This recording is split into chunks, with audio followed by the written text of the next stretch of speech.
Good morning everyone. Welcome back to our NEET IT JEE Chemistry YouTube channel. In today's class we are going to cover different topic based on PYQs paper. 2025 JEE Mains के question solve करेंगे.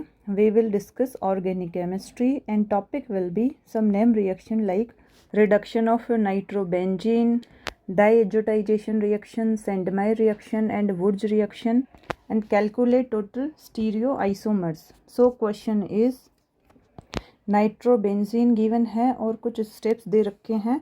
Molecular weight of product ए हमसे पूछा है तो इसका देखेंगे हम solution होगा. एक यहाँ पे गिवन है नाइट्रोबेंजीन NO2, ये है नाइट्रोबेंजीन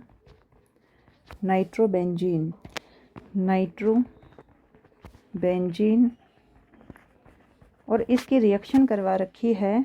प्रेजेंस है टिन और हाइड्रोक्लोरिक एसिड. यहाँ पे जो नाइट्रोबेंजीन है it will convert aniline. Means यहाँ पे हुआ क्या है, ये स्टेप है रिडक्शन का. तो जो NO2 ग्रुप है it will convert NH2 group. Nitrobenzene convert हो गया एनिलीन में. इसके बाद में जो नेक्स्ट स्टेप दे रखा है वो है यहाँ पे सोडियम नाइट्राइट. इसके बाद में है HCl हाइड्रोक्लोरिक एसिड. तो जो एनिलीन है वो कन्वर्ट हो जाएगा, ये कन्वर्ट होगा diazonium salt N2 plus Cl minus. तो ये जो यहाँ पे प्रोडक्ट मिला है वो है डाइएजोनियम सोल्ट और ये रिएक्शन हो जाएगी डाइएजोटाइजेशन रिएक्शन. इसके बाद में प्रेजेंस गिवन है, जो प्रेजेंस है वो है क्यूप्रस क्लोराइड. ये है क्यूप्रस क्लोराइड. इसके साथ में है हाइड्रोक्लोरिक एसिड और जो यहाँ प्रोडक्ट मिलेगा उसमें क्या होगा कि ये जो N2 है प्लस ये हट जाएगा और यहाँ पे क्या आ जाएगा क्लोरीन. तो यहाँ आ गया ये क्लोरीन. तो यहाँ जो रिएक्शन हो रही है वो है सैंडमेयर रिएक्शन. ये है सैंडमेयर रिएक्शन. तो यहाँ पे मिला हमें एराइल क्लोराइड. अब जो यहाँ नेक्स्ट रिएक्शन का स्टेप है उसमें दे रखा है सोडियम प्लस ईथर जो है वुर्ज रिएक्शन. जो यहाँ पे है वुर्ज रिएक्शन क्या करती है, कपलिंग रिएक्शन, जिससे किस तरह से प्रोडक्ट मिलेगा यहाँ साइड में सीख लेते हैं. ये है एराइल क्लोराइड और ये जो यहाँ पे दोनों निकल जाएंगे और हो जाएगी कपलिंग रिएक्शन. तो इस रिएक्शन का जो फाइनल प्रोडक्ट होगा वो इस तरह से हमें मिल जाएगा. ये है फाइनल प्रोडक्ट. अब क्वेश्चन में क्या पूछा था, मॉलिक्यूलर वेट ऑफ प्रोडक्ट ए. तो जो बेंजीन होती है, बेंजीन उसका जो मॉलिक्यूलर वेट होता है वो है 78 ग्राम पर मोल. लेकिन यहाँ पे ये हाइड्रोजन और एक हाइड्रोजन की कमी हो जाएगी तो मॉलिक्यूलर वेट हो जाएगा 77 मल्टीप्लाई बाई 2. सो ये हो जाएगा 154. तो यहाँ जो मॉलिक्यूलर वेट होगा वो है 154. तो इस रिएक्शन में क्या दे रखा है, नाइट्रोबेंजीन और कुछ स्टेप दे रखे हैं. नाइट्रोबेंजीन का जो फर्स्ट स्टेप है वो है रिडक्शन का स्टेप, जिसमें हमें मिलती है एनिलीन और टिन और हाइड्रोक्लोरिक एसिड. इसके बाद में यहाँ पे दे रखा है सोडियम नाइट्राइट और प्रेजेंस है HCl की. तो ये है डाइएजोटाइजेशन रिएक्शन और ये मिल गया हमें डाइएजोनियम सोल्ट. इसके बाद में है क्यूप्रस क्लोराइड और HCl की प्रेजेंस है. ये है सैंडमेयर रिएक्शन, जिसमें क्या हो जाता है, यहाँ पे ये N2 प्लस है, ये पार्ट हट जाता है और आ जाता है यहाँ पे हैलाइड जो है क्लोरीन. तो यहाँ मिल गया एराइल क्लोराइड. उसके बाद में प्रेजेंस है सोडियम और ईथर जो है वुर्ज रिएक्शन और यहाँ हो जाएगी कपलिंग रिएक्शन. तो ये मिल गया हमें फाइनल प्रोडक्ट. बेंजीन का जो मॉलिक्यूलर वेट होता है वो है 78 ग्राम पर मोल. तो यहाँ पे हाइड्रोजन एक कम कर देंगे तो 77 इंटू 2 इक्वल टू 154। तो जो फाइनल प्रोडक्ट है ए, उसका मोलिकुलर वेट क्या होगा, 154। इसके बाद में जो नेक्स्ट क्वेश्चन है, calculate numbers of stereo isomers. एक कंपाउंड दे रखा है और हमसे इसमें स्टीरियो आइसोमर टोटल पूछे हैं। तो यहाँ पे जो कंपाउंड है उसमें देख लेते हैं हम आइसोमेरिज्म यहाँ कहाँ कहाँ से शो होगी। इस कंपाउंड में हम चेक कर लेते हैं कि वो साइट कौन सी है। तो ये जो कंपाउंड है इसमें एक तो यहाँ पे है C double bond C, carbon carbon double bond, जो शो करेगा यहाँ से ज्योमेट्रिकल आइसोमेरिज्म। किस तरह से, ज्योमेट्रिकल आइसोमेरिज्म के लिए जो कार्बन कार्बन डबल बॉन्ड है इस पे होने चाहिए डिफरेंट डिफरेंट ग्रुप, और इधर जो कार्बन कार्बन डबल बॉन्ड है इस पे भी होने चाहिए डिफरेंट डिफरेंट ग्रुप। तो यहाँ पे चेक कर लेते हैं। इस एग्जाम्पल में एक तो दे रखा है CH3 और एक है H, उसके बाद में है कार्बन कार्बन डबल बॉन्ड, एक है यहाँ पे H और एक है CH CH3OH।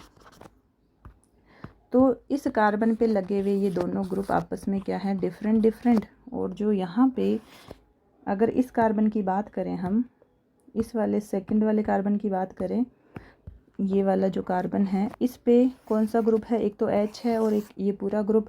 तो हम मान सकते हैं ये हो जाएगा एक B ग्रुप और C ग्रुप। तो ये आपस में दोनों क्या है, डिफरेंट डिफरेंट ग्रुप। तो वहाँ से शो हो जाती है GI। जब कार्बन कार्बन डबल बॉन्ड पे ये जो दोनों ग्रुप होते हैं वो अलग अलग लगे हुए होते हैं, जैसे यहाँ पे AB है और यहाँ पे है B और C ग्रुप। भाई B मान लेते हैं हाइड्रोजन को, तो ये A ग्रुप है, ये B ग्रुप है, तो यहाँ पे कौन है, B और ये है C। तो आपस में जो ग्रुप लगे हुए होते हैं वो डिफरेंट डिफरेंट होने चाहिए इस कार्बन पे और इस कार्बन पे। तो यहाँ से शो हो जाएगी ज्योमेट्रिकल आइसोमेरिज्म।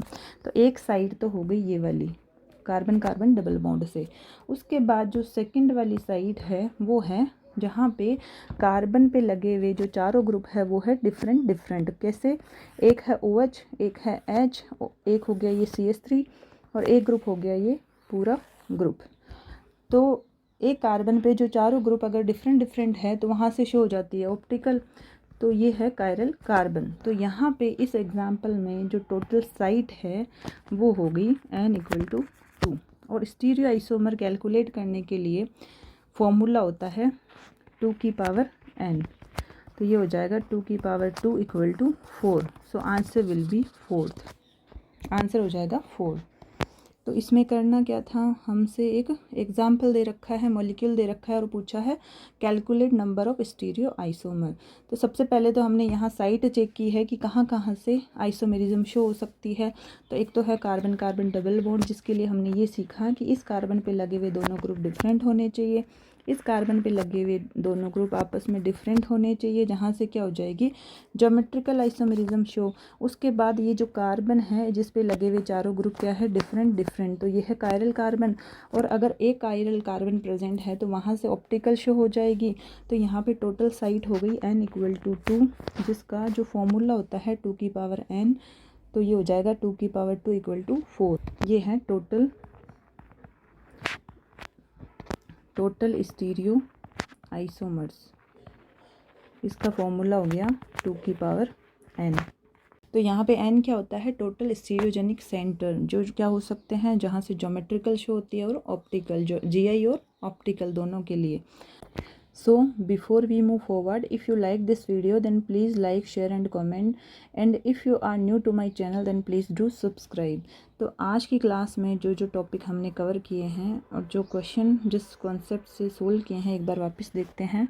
तो जो फर्स्ट क्वेश्चन है जिसमें क्या दे रखा था, नाइट्रो बेंजीन, और कुछ यहाँ पे स्टेप्स दे रखे हैं और हमें फाइनल प्रोडक्ट A मिलता है जिसका molecular weight of product A बताना है। सबसे पहले जो नाइट्रो बेंजीन है उसकी रिएक्शन करवानी है टिन प्लस हाइड्रोक्लोरिक एसिड, जो करता है रिडक्शन। जो NO2 है इसको कन्वर्ट कर देगा NH2 में, मीन्स नाइट्रो बेंजीन कन्वर्ट हो गया एनिलीन में। उस नेक्स्ट स्टेप में प्रेजेंस दे रखी है सोडियम नाइट्राइट और HCl, जिससे क्या होता है यहाँ पे बन जाएगा डाइज़ोनियम सोल्ट, जो है डाइजोटाइजेशन रिएक्शन। इसके बाद स्टेप है सैंडमायर रिएक्शन का, और प्रेजेंस किसके है, क्यूप्रस क्लोराइड और HCl। तो यहाँ पे हो जाएगा N2 प्लस हटके क्या आ गया, क्लोरीन, तो ये मिल गया हमें एराइल क्लोराइड। इसके बाद में है वुड्स रिएक्शन यानी सोडियम और ईथर, जिसमें हो जाएगी कपलिंग रिएक्शन, और ये मिल गया हमें फाइनल प्रोडक्ट। अब हमें इसका मॉलिक्यूलर वेट देखना है। तो जो बेंजीन होता है उसका होता है 78 ग्राम पर मोल, यहाँ से एक एक हाइड्रोजन कम हो जाएंगे, तो 77 into 2 equal to 154। So answer will be 154। Next question है, जहाँ पूछा है हमसे calculate number of stereo isomer. एक मॉलिक्यूल गिवन है और हमें stereo isomer, total number of stereo isomer calculate करना है। सबसे पहले जो कार्बन कार्बन डबल बॉन्ड है उसमें चेक करते हैं कि जीआई शो करेगा या नहीं। जीआई शो करने के लिए मस्ट कंडीशन होती है एक कार्बन पे लगे हुए दोनों ग्रुप आपस में डिफरेंट होने चाहिए, और इस कार्बन पे लगे हुए दोनों ग्रुप आपस में डिफरेंट होने चाहिए। अब चेक करते हैं, तो फर्स्ट जो यहाँ कार्बन है इस पे ये दोनों ग्रुप डिफरेंट है। इस कार्बन पे और चेक कर लेते हैं, तो ये है डिफरेंट ग्रुप, मीन्स यहाँ से जीआई शो हो जाएगी। तो एक साइड तो ये हो गई। उसके बाद में यहाँ देखते हैं कार्बन पे जो चारों वैलेंसी है वो क्या है, डिफरेंट, तो यहाँ से ऑप्टिकल शो हो जाएगी। तो सेकंड वाली साइड है ये वाला कार्बन। अब जो एन है वो कितना है, एन इक्वल टू 2। जो एन है वो होता है total number of stereogenic centre GI और ऑप्टिकल के लिए। अब टोटल जो स्टीरियो आइसोमर है फॉर्मूला विल बी 2 की पावर n, सो 2 की पावर 2 इक्वल टू 4, तो answer will B 4. So let's end today's class here. Remaining part we will continue in the next class. Thank you so much for attending the class. Take care of yourself. Bye.